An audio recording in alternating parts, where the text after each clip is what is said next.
Back to the northern woods. Moving away from Luna felt like breaking up, even if we were technically still in an open relationship. I didn't think she'd employ the open relationship, mostly because she was usually too tired to have energy for me, let alone have the energy to maintain secret relationships. From what I could tell, I was right to think so, though Luna had told me before that she was excellent at lying. It was an emotional goodbye. That day, I finally took my things back to my home in the northern woods, but the main reason this was happening at all was because I needed space, which was hard for both of us to ignore. I had 2 weeks of warm early September weather before my job started as a 7th grade girls' soccer coach. It was at the middle school I grew up attending, and a job River had held 2 years prior, which made me feel less awkward about the whole thing. I was excited to have mornings off all week and to only have to work a couple hours a day, not to mention getting back into the soccer world I had strayed from since my ankle injury the previous fall. The new work-life balance gave me time to work on my music more too, as I prepped my first proper album, Codex Lazuli. I also started reading The Brotherhood of the Screaming Abyss by Dennis McKenna, an autobiography and memoir of his life and the life of his psychonautical brother Terence. The book was incredible and gave me all kinds of intimate information about the lives of these two fellows, which came with a lot of historical context I wasn't aware of. Perhaps most bizarre out of everything in the book was Dennis's recollection of the experiment at La Carrera, in which he and Terence figured they could create some kind of psychedelic DNA superconductor by taking the right concentration of powers, namely Mycospawn and a sacred leaf snuff native to the jungle. There was no superconducting, I guessed, but rather a shared hallucination of some earthly hologram.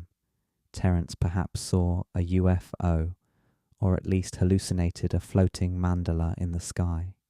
Deeper reading into that subject begs the question of whether mandalas and UFOs are some kind of one and the same through a mechanism of consciousness hijacking.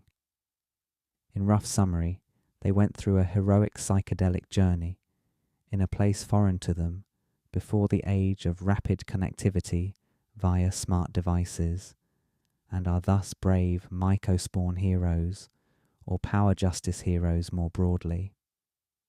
Being a 7th grade girls' soccer coach coupled oddly with consuming green power and shacking up in my room to create music, but I enjoyed the dichotomy. I also had my modest harvest of Mycospawn from my summer grow. My plan was to first see how a lower dose potentiated by lemons would work out, something that had let psilocytes permeate my consciousness quickly in the safety of my own bedroom. If my estimations were correct, the experience should be a 3-hour go into the great unknown.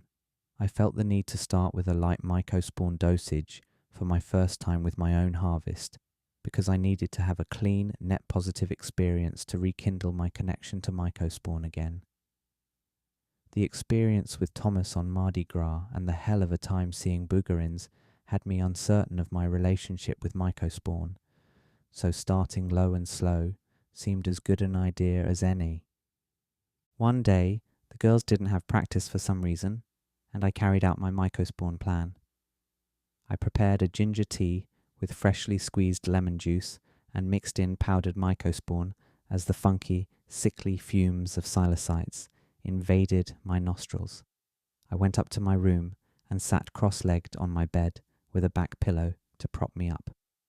Starting with a meditation, I closed my eyes and took deep breaths.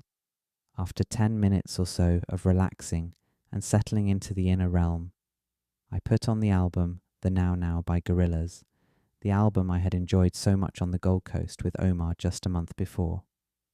Immediately, the uplifting beach vibes of humility made any notions of negativity during this experience laughable, and in fact, I did laugh quite a bit as I rode Damon Albarn's Sonic Wave, something that seemed like less of a ride before psilocytes came on board.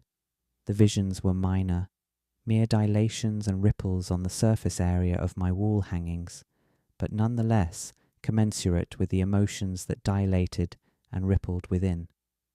Knowing that my mother would return for lunch before I was ready to interact with her, I made sham signs on both doors to my room, each reading, "Do not enter, recording in progress."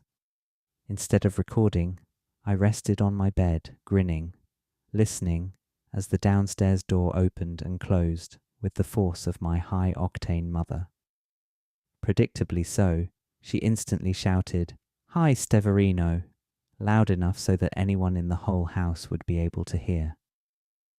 Not getting a reply from me, she stormed up the stairs, calling my name again, and went straight for one of the doors to open.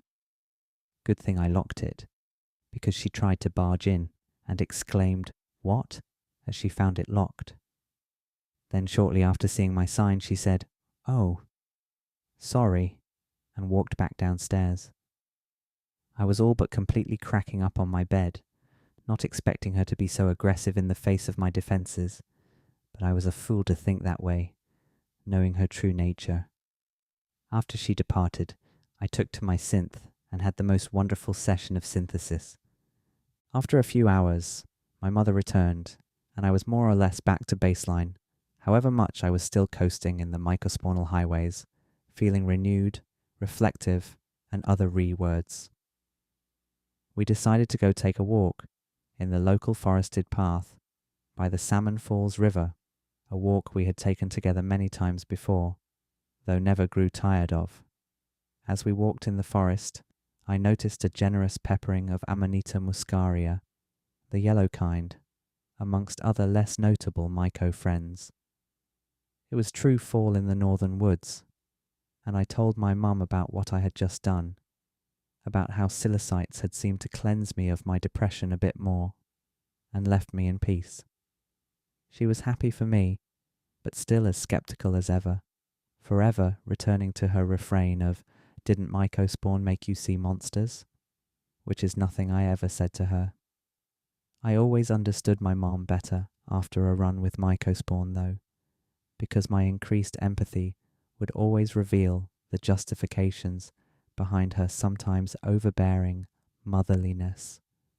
Letting your mom be a mom is one of the hardest things to do, but very worth it for a healthy familial connection.